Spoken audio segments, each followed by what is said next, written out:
Paraprosdokians are figures of speech where the ending makes you go back and reinterpret the first part.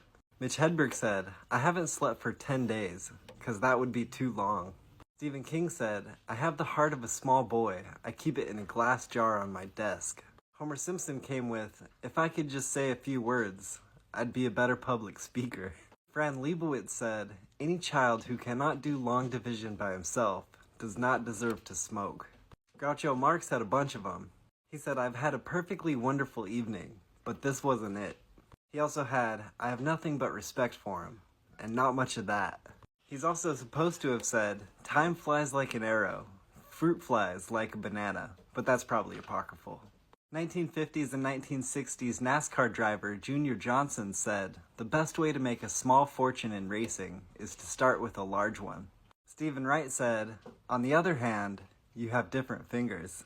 Bertrand Russell maybe apocryphally said, "War doesn't determine who's right, only who's left." Jack Handey was also great at these. He said, "I can picture in my mind a world without war, a world without hate, and I can picture us attacking that world because they'd never expect it." Dorothy Parker said, "He was a writer for the ages of 4 to 8. Winston Churchill supposedly said, "We can always expect the Americans to do the right thing after they've exhausted all other possibilities." Do you have any that I missed?